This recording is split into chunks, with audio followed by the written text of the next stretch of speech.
வணக்கம் நண்பர்களே, இது VDL Vlogs. கதை கேட்கலாம் வாங்க. சு வெங்கடேசன் எழுதிய வீரயுக நாயகன் வேள்பாரியின் கதையை கேட்க வந்த உங்க எல்லாருக்கும் VDL Vlogs VDLின் அன்பு வணக்கங்கள். உங்க எல்லாரையும் பாரியின் பரம்பு மலைக்கு கூட்டிட்டு போறதுல எனக்கு ரொம்ப மகிழ்ச்சி. இதுவரை நம்ம சேனலுக்கு சப்போர்ட் பண்ண அனைவருக்கும் ரொம்ப நன்றி. தொடர்ந்து சப்போர்ட் பண்ணுங்க. வாங்க கதை கேட்கலாம். வீரயுக நாயகன் வேள்பாரி. மாளிகையோட மேல் மாடத்துல நின்றுட்டு மேற்கு திசையில மாலையில மறைகிற சூரியனை பார்த்துக்கிட்டு இருக்கிறாரு கபிலர். ஆனா அவரோட மனம் முழுவதும் காலை சூரியனையே நிறைஞ்சிருக்கு. அருகில் யாரோ வந்து நிக்கிற காலடி யோசை கேட்டு திரும்புறாரு. மறையும் கதிரவனிடம் ஒளிவாளை ஒப்படைத்து கொண்டிருக்கிறீர்களா அப்படின்னு கேட்டுக்கிட்டே சிரிச்சுக்கிட்டே வராரு பாரி. ரெண்டு பேரும் பேசிக்கிட்டே இருக்கையில உட்கார்றாங்க. இப்போ பாரி கேட்குறாரு, காலையில் உச்சிப்பாறை ஏறியதும் மேற்கு திசையை பார்த்தபடி காண கிடைக்காத காட்சி என சொன்னீர்களே, எதை சொன்னீர்கள்? காலையில கண்ட காட்சியை கொஞ்சம் அசை போடுறாரு கபிலர். அதுவா, மேலே ஏறியதும் முதலில் கண்ணில் பட்டது கோட்டை சுவரே இல்லாத இந்த நகர அமைப்பு தான். இப்படி ஒரு தலைநகர் உலகில் எவ்வியூர் மட்டுமாகத்தான் இருக்கும். எதிரிகளிடம் இருந்து தற்காத்து கொள்ள கோட்டை சுவர் எதுவும் எங்களுக்கு தேவையில்லை. ஏனென்றால் எங்களின் ஒத்துழைப்பும் உதவியும் இல்லாமல் யாரும் பெருங்காட்டையும் மலை முகடுகளையும் கடந்து இங்கு வந்துவிட முடியாதல்லவா? பாரியோட கேள்வியை கபிலர் ஏத்துக்கிறாரு. அதே நேரம் காட்டு உயிரினங்களிடம் இருந்து உங்களுக்கு பாதுகாப்பு தேவை. அதற்காகவாவது சுவர் எழுப்பியிருக்கலாமே. அதன் பொருட்டுத்தான் எழுப்பியுள்ளோம். எங்கே எழுப்பியிருக்கிறீர்கள்? என் கண்களுக்கு தெரியவில்லையே. எதுவும் மாயச்சுவர் கட்டியுள்ளீர்களா? பாரி சிரிச்சுக்கிட்டே சொல்றாரு, உங்களின் கண்களுக்கு தெரிகிறது, ஆனால் அதுதான் சுவர் என்பதை உங்களின் எண்ணம் ஏற்க மறுக்கிறது. கபிலர் உட்கார்ந்த இடத்தை விட்டு எழுந்து பார்க்கிறாரு. அவரை கவனிச்சுட்டே பாரி கேட்கிறாரு, இந்த காட்டில் எத்தனை வகையான விலங்குகள் இருக்கின்றன என்று யாருக்கு தெரியும்? காட்டு விலங்குகளால் உடைத்து நொறுக்கவோ தாவி கடக்கவோ முடியாத ஒரு கோட்டை மதிலை மனிதனால் கட்டிவிட முடியுமா? காலத்தில் 3 குலகு தின்ற ஒரு பெண் யானை எவ்வளவு பெரிய கற்கோட்டையும் தகர்க்கும். குலகுன்னு இவர் சொல்றது ஒரு வகையான இலையதான்.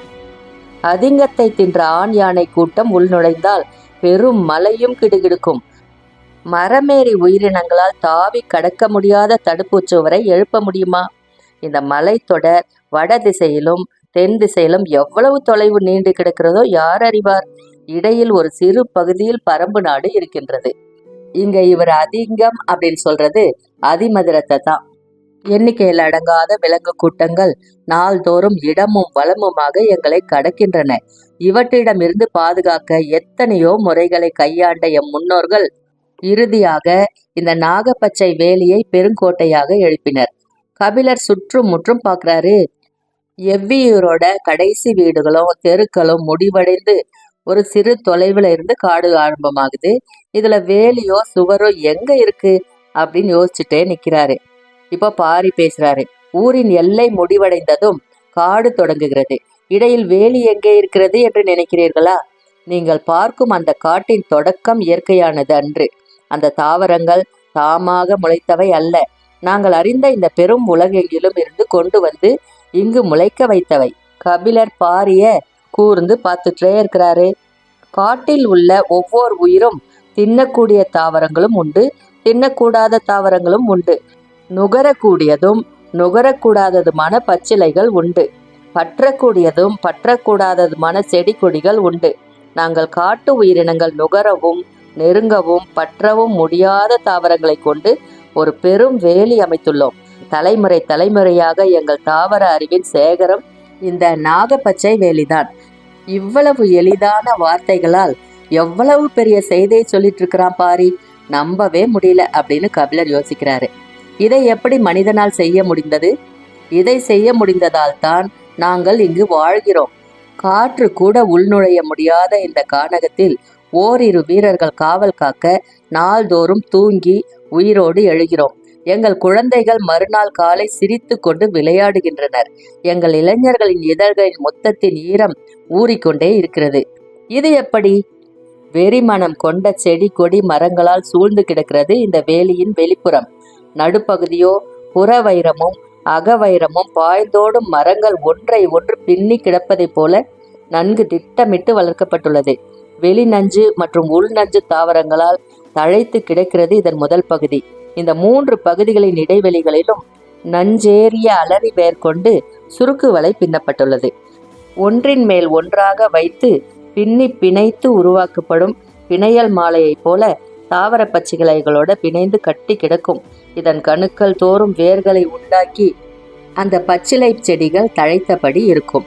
இந்த வேலிக்குள் உருவாக்கப்பட்டுள்ள அனைத்து தாவரங்களின் மீதும் குறுக்கும் நெடுக்குமாக படர்ந்து கிடக்கும் எண்ணில் அடங்காத படர் கொடிகளும் சுற்று கொடிகளும் தான் இந்த நாகப்பச்சை வேலியின் உயிர் நாடி. வலப்புறம் சுற்றும் கொடியும் இடப்புறம் சுற்றும் கொடியும் ஒன்று மாற்றி ஒன்றாக படர்ந்து கொண்டே இருக்கின்றன. உதிர்ந்து கொண்டிருக்கும் இலையை கூட இந்த வேலி அந்தரத்தில் நிறுத்திவிடும்.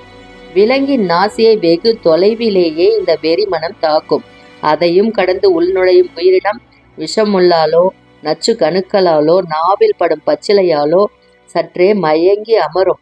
அந்த கணத்தில் அதன் மயிர்கால்கள் ஒவ்வொன்றையும் பற்றி உள்ளிழுக்கின்றன சுருட்கொடிகள். அந்த உயிரினத்தின் இயக்கத்தை மிக விரைவாக தனது கட்டுக்குள் கொண்டு வந்து விடுகிறது இந்த நாகப்பச்சை வேலி. அதன் பிறகு அந்த விலங்கு அமர்ந்த இடத்தில் உள்ள தாவரமும் கரையான்களும் எறும்புகளும் சிலந்திகளும் சற்றே கூடுதல் செழிப்பு கொள்கின்றன. பாரி சொல்றதெல்லாம் வாய் பிளந்து கேட்டுட்டு இருக்கிறாரு கபிலர். தாமரை இதழை ஒன்றின் மேல் ஒன்றாக அடுக்கி அதன் மேல் ஊன்றப்படும் வேலம் முள் முதல் இதழுக்குள் இறங்கும் நேரம்தான் கனப்பொழுது, 3ஆம் இதழை கடக்கும் நேரம்தான் இமைப்பொழுது, 6ஆம் இதழுக்குள் நுழையும் நேரம்தான் வினாடி பொழுது. எந்த ஒரு விலங்கின் இயக்கத்தையும் 6ஆம் இதழை கடக்கும் பொழுதுக்குள் நிறுத்திவிடும் ஆற்றல் இந்த நாகப்பச்சை வேலிக்கு உண்டு என்று எம் முன்னோர் கூறுவர். இயற்கையை பற்றிய பேரறிவின் முன்னால தூசி மாதிரி நின்றுட்டு இருந்தாரு கபிலர். பாரி இப்போ மறையும் கதிரவனையே பார்த்துட்டு இருக்கிறாரு. வியப்பை விலக்கி சற்றே ஆர்வம் மேலிட கபிலர் கேட்கிறாரு, எந்த வெறி மனம் யானைகள் கூட்டத்தை விரட்டக்கூடியது? ஒளி உள்வாங்கும் அழகை பார்த்தபடி பாரி சொல்றாரு, 7 இலை பாலை. அந்த மரத்தோட வாடையை நுகரும் யானைகள் காத தொலைவுக்கு விலகி ஓடும் என்றான் பாரி. அந்த மரங்கள் எங்கே இருக்கின்றன? நான் அருகில் சென்று பார்க்க வேண்டும். பாரியோட உதட்டுல சின்னதா ஒரு சிரிப்பு ஓடி மறையுது. சிரிக்கக்கூடிய கேள்வியையா நான் கேட்டுவிட்டேன் அப்படின்னு நினைச்சிட்டு பாரிய பார்க்கிறாரு கபிலர். ஒவ்வொரு திசைக்கும் ஒரு மரம் நின்று கொண்டிருக்கிறது. எறும்பு கூட்டங்கள் போல் யானை கூட்டங்கள் திரியும் இந்த காட்டில் திசைக்கு ஒரு மரம் போதுமா? அதற்கும் அதிகமாக வைத்தால் எவ்வியூர் தாங்காது புலவரே அப்படின்னு சொல்றாரு கபிலர். கபிலருக்கு பதில் விளங்கல.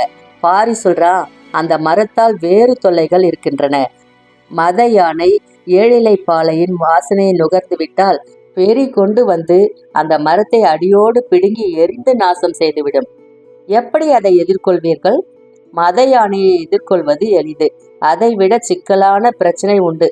அதுதான் மிக முக்கியமானது அப்படின்னு பாரி சொல்றான். மத யானையை எதிர்கொள்வதை விட முக்கியமான பிரச்சனையா? என்ன அது? அந்த மரத்தின் வாசனை காமத்தை தூண்டும். கோல் கொண்டு நெருப்பை கிளறுவதைப் போல அது நறுமணம் கொண்டு காமத்தை கிளர்த்தி கொண்டே இருக்கும். சற்றே இடைவெளி விட்டுட்டு பாரி மறுபடியும் சொல்றாரு, எவ்வியூருக்குள் வேறு வேலையும் நடக்க வேண்டுமல்லவா? அதனால் தான் திசைக்கு ஒரு மரம் மட்டும் வைத்திருக்கிறோம். பாரியின் சொல்லை தாண்டி வெளிவந்தது சிரிப்பு. கபிலரும் சேர்ந்து சிரிக்கிறாரு. நினைவு வந்ததும் சட்டென சிரிப்பை அடக்கிட்டு கேட்கிறாரு, அதனால்தான் மரத்தின் அருகில் சென்று நான் பார்க்க வேண்டும் என்று கேட்டதற்கு நீ சிரித்தாயா? அவ்வளவு நேரம் அடக்கமா வெளிப்பட்ட சிரிப்பு இப்போ வெடிச்சிரிப்பா மாறிடுச்சு. ஆம் அப்படின்னு சொல்லி மேலும் கீழும் தலையாட்டுறாரு பாரி. இப்ப கபிலர் சொல்றாரு, 7 இலை பாலையை அடியோடு வீழ்த்தும் மத யானை மனிதரிலும் உண்டு. அதை கேட்டதும் பாரி சொல்றான், காமம் கண்டு அஞ்சும் சொல் இது. அச்சமில்லை என்று சொல்ல நான் பொய்யன் அல்ல. ஆனாலும் அஞ்ச மாட்டேன் என சொல்ல பொய் தேவையில்லை. அதுதான் புலவன். சொல் சுடும்போது சொல்லை சுடுவான் என்று சொல்ல கேட்டுள்ளேன். இன்றுதான் சொல்லி கேட்கிறேன். நாழிகை மணியோசை எவ்வியூர் முழுவதும் எதிரொலிக்குது. பந்தங்களை ஏற்றும் வீரர்கள் கையில் நீண்ட குழல் போல விளக்குகளோட ஒரே இடத்துக்கு வராங்க. பேச்சு எதிர்பாராத கணத்துல காமத்துக்குள் போனதை பத்தி கபிலர் யோசிச்சுக்கிட்டே கேட்கிறாரு. இரவு வரும்போதே ஏதாவது ஒரு வடிவில் காமத்தையும் அழைத்து வந்து விடுகிறதே. பாரி அசட்டு சிரிப்போட சொல்றாரு, 7 இலை பாலைக்கு இரவேது பகலேது? பரம்புமலை ஏறத் தொடங்கியதிலிருந்து தனது சொல் முறியும் ஓசையை விடாமல் கேட்டுக்கிட்டு இருக்கிறாரு கபிலர். பாரி சொன்னாரு, ஏழிலைப்பாளையின் அடிவாரத்துக்கு வள்ளியை அழைத்து வந்ததுதான் முருகன் செய்த மிக பெரிய தந்திரம். இல்லை என்றால் வள்ளியை ஒரு நாளும் அவனால் இணங்க வைத்திருக்க முடியாது. அவனும் குறுக்கு வழியைத்தான் கையாண்டானா? சற்றே தயக்கத்துடன் ஆம் என சொல்லியபடி தொடர்ந்தாரு பாரி. முருகன் வேட்டுவர் குலம், வள்ளியோ கொடிக்குலம். செடி கொடிகளை அறிந்தவர்கள் வேட்டையாடியவர்களை விட மன நுட்பத்தில் முன்னேறியவர்கள் அல்லவா? வலிமையை விட நுட்பத்துக்குத்தானே ஆற்றல் அதிகம். அதனால்தான் முருகனால் வள்ளியின் மனதில் எதை சொல்லியும் இடம் பிடிக்க முடியவில்லை. காட்டை அழித்து பயிரிடும் முன் அந்த நிலத்தில் காமம் நிகழ்த்தி மனித குருதி படிந்த தாய் நிலத்துக்குள் முதல் பயிரிடுதலை தொடங்கியவர்கள் கொடி குலத்துக்காரர்கள். முதலில் நட்ட வள்ளி கிழங்கை தோண்டி எடுக்கும்போது இடுப்பு வலி கண்டு அந்த நிலத்திலே பிறந்தாள் அந்த பெண். விதைத்த இடத்திலே முளைத்தவள் அவள். அதனால் அந்த செவ்வள்ளி கிழங்கின் பெயரையே அந்த அழகிய பெண்ணுக்கு சூட்டினர். வள்ளி கிழங்கும் வஞ்சி கொடியுமே பெண்ணாக மாறிய பேரெழில் கொடி குலத்துக்கு உரியது. செடி கொடிகளை அறிந்தவர்களை எளிதில் ஈர்க்க முடியாது. அவர்கள் கணம் தோறும் உயிரின் வளர்ச்சியை பார்த்து மகிழ்ந்தவர்கள். வண்ணங்களையும் வாசனைகளையும் அவர்கள் அளவுக்கு அறிந்தவர்கள் யாரும் இருக்க மாட்டார்கள். அவர்கள் கவனத்தை கவர்வதோ காதலை பெறுவதோ எளிதல்ல. வேறு வழியே இல்லாமல் தான் ஏழிலைப்பாளையின் அடிவாரத்துக்கு வள்ளியை அழைத்து சென்றான் முருகன். கபிலரோட கண் முன்னால காலமும் காதலும் கடவுளும் ஒன்று பின்னி மேலே எழுந்துட்டு இருக்கு. ஆண் ஆதியிலிருந்தே வெல்வதற்குத்தான் முயன்றிருக்கிறான். பெண் ஆதியிலிருந்தே நம்புவதற்குத்தான் ஆசைப்பட்டிருக்கிறார். பாரி சொல்றாரு, ஏழிலைப்பாலை பெண்மையால் பூக்கும். அதைவிட முக்கியம், பெண்ணையும் ஆணையும் ஒரு சேர பூக்க வைக்கும். அதை கேட்ட கபிலருக்கு அதோட வியப்பு நீங்கவே கொஞ்சம் நேரம் ஆயிடுச்சு. உள்ளுக்குள்ள ஏதோ ஒரு சிரிப்பு வந்துக்கிட்டே இருக்கு. அதை அடக்க முடியல. கொஞ்சம் அந்த பக்கமா திரும்பி சிரிக்கிறாரு. அந்த ஏளன சிரிப்பை கவனிச்ச பாரி, இதில் சிரிக்க என்ன இருக்கு அப்படின்ற மாதிரி பார்க்குறாரு. இப்போ கபிலர் சொல்றாரு, அந்த ஏழிலைப்பாலையை தலைமாட்டில் நட்டு வைத்து குடும்பம் நடத்தி கொண்டிருக்கும் ஊரோடு நான் வந்து சேர்ந்து விட்டேனே என்று நினைத்துத்தான் சிரித்தேன் அப்படின்னு கபிலர் சொல்றாரு. கபிலரோட சேர்ந்து வெடித்து சிரித்தான் பாரி. இருளை விரட்ட பந்தங்கள் தயாராகிட்டு இருக்கு. பாரி சொல்றான், பந்த ஒலிக்கு பூச்சிகள் வந்து விழாமல் இருக்க இலுப்பை எண்ணெய் ஊற்றப்படுவதை நீங்கள் அறிவீர்கள். ஆனால் அதற்கெல்லாம் இந்த காட்டுப்பூச்சிகள் கட்டுப்படாது. நாங்கள் பயன்படுத்துவது கொம்பன் விளக்குகள். அதில் நாகக்கழிவும் நஞ்சும் சேர்த்து மெழுகி இருப்போம்.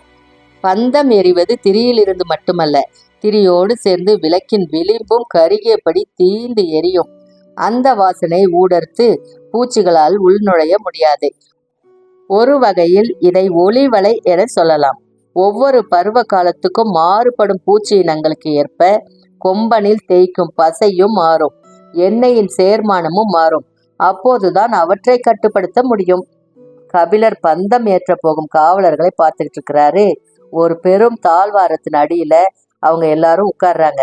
கொம்பன் விளக்கில் எண்ணெய் ஊற்றப்பட்ட பிறகும் அவர்கள் நெருப்பை பத்த வைக்காம யாருக்காகவோ காத்துட்டு இருந்தாங்க. மாளிகையில மேல் மாடத்துல இருந்து அதை பார்த்துட்டு இருந்த கபிலர் கேட்கிறாரு, உனது உத்தரவுக்காகத்தான் காத்திருக்கிறார்களா? இல்லை, அவர்கள் குலநாகினியின் வருகைக்காக காத்திருக்கின்றனர். பாரி சொல்லிட்டு இருக்கும் போதே வயசான கிழவிகள் கூட்டம் அந்த எவ்வியூரின் கீழ் திசையிலிருந்து நடந்து வந்துட்டு இருக்கிறாங்க. அதை கபிலர் எட்டி பார்க்கிறாரு. பாரி கையை காட்டி சொன்னான், அதுதான் நாகினிகளின் கூட்டம். அதற்குள் தான் குலநாகினி வந்து கொண்டிருப்பாள். அவள்தான் எங்கள் குல மூதாய். இந்த நாகப்பச்சை வேலியை ஆட்சி செய்பவள் அவள்தான். பெண்களால் தான் இவ்வளவு நுட்பமான ஒரு வேலியை கட்டியமைத்து காப்பாற்ற முடியும். அவர்களின் சொல் கேட்டு தாவரங்கள் தழைக்கும், தலையாட்டும். அவர்களின் உடம்பில் தான் கொடிக்குலத்தின் இரத்தம் ஓடுகிறது. ஆதியில் நிலத்தில் சிந்திய குருதியிலிருந்து தழைத்தவர்கள் தானே அவர்களின் முன்னோர்கள்.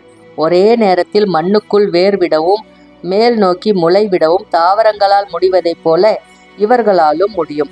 எல்லாம் தாவர பட்சினிகள், அளவற்ற ஆற்றல் படைத்தவர்கள் அப்படின்னு சொல்றாரு. பாரியின் குரலுக்குள்ள இதுவரைக்கும் கேட்டறியாத ஒரு அச்சம் இருக்கு. எங்களின் மூதாயின் குரலுக்கு குலமே அஞ்சும் அப்படின்னு பாரி சொல்றான். இவங்க இப்படி பேசிட்டு இருக்கும் போதே அந்த கூட்டம் பந்தங்களை ஏற்றிட்டு தாழ்வாரத்துக்கு வந்து உட்கார்றாங்க. அந்த நகரம் முழுசும் ஏற்றப்பட வேண்டிய பந்த எண்ணெய்களின் வாடை, கொம்பன் விளக்கின் வாடை நுகர்ந்து பார்த்துக்கிட்டே விளக்கை ஏற்றி கொடுத்துக்கிட்டு இருந்தாங்க நாகினிகள். ஏற்றப்பட்ட விளக்குகளை கையில் ஏந்திய வீரர்கள் அதற்கு உரிய இடங்களுக்கு எடுத்துட்டு போறாங்க. நாகப்பச்சை வேலியையும் ஒளி வலையையும் கட்டி ஆள்பவர்கள் குலநாகினியின் தலைமையிலான பெண்களே. அவர்கள்தான் பருவ காலங்களின் தன்மையை அறிந்து முன்னெச்சரிக்கையுடன் செய்ய வேண்டியவற்றை செய்து இந்த நகரையும் எங்களையும் காத்து வருகிறவர்கள். ஆண்கள் எல்லாரும் விலங்குகளை வேட்டையாடவும் வெளியுலக மனிதர்களிடமிருந்து தற்காக்கவும் தான். புல் பூண்டிலிருந்து இலையின் முனைக்கு வந்து 2 கால்கள் நீட்டி எட்டி பார்க்கும் எறும்புகள் வரை அறிந்தவர்கள் அவர்களே. கபிலருக்கு மலைப்பு நீங்கல. பாரியோட ஒவ்வொரு வார்த்தையும் வந்ததிலிருந்து இதுவரை பார்த்தறியாத பாரியை கபிலர் இப்போது பார்த்து கொண்டிருக்கிறார். நாகினிகள் பார்க்கிறார்கள், வாருங்கள் கீழறங்கி போவோம் என்றான் பாரி. பாரியும் கபிலரும் அந்த இடம் நோக்கி நடந்து போறாங்க. வீரர்கள் தீப்பந்தம் ஏந்தி எல்லா திசைகளிலும் போயிட்டு இருக்காங்க. எல்லா தீப்பந்தங்களும் அந்த இடத்தில் வைத்து தான் ஏற்றப்படுது. அதனால அங்க கரும் புகை நிரம்பி இருக்கு. உள்ள இருக்கும் யாருடைய முகமும் அருகில் வரும் வரை தெரியல. கரும்புகைக்குள் நுழைந்ததும் பாரி வணங்குறான். கபிலருக்கு புகை வாடை பெரும் குமட்டலை ஏற்படுத்துது. கண்கள் வேறு எரியுது. உள்ளுக்குள் இருக்கும் யார் முகமும் தெரியல. குமட்டலை அடக்கிட்டு கண்களை கசக்கி கசக்கி பார்க்கறாரு. மூக்குல கார நெடி ஏறுது. தும்மல் உருவாகுது. மூச்சிழுத்து வாய் திறந்தபடி தும்ம போகும் அந்த நொடியில மூக்குக்கு மிக அருகில் தெரியுது பெரு விழி விரிந்திருந்த குலநாகினி முகம். அதுக்கப்புறம் என்ன நடந்ததுன்னு அடுத்த எபிசோட்ல பார்க்கலாம். அதுவரை நன்றி, வணக்கம்.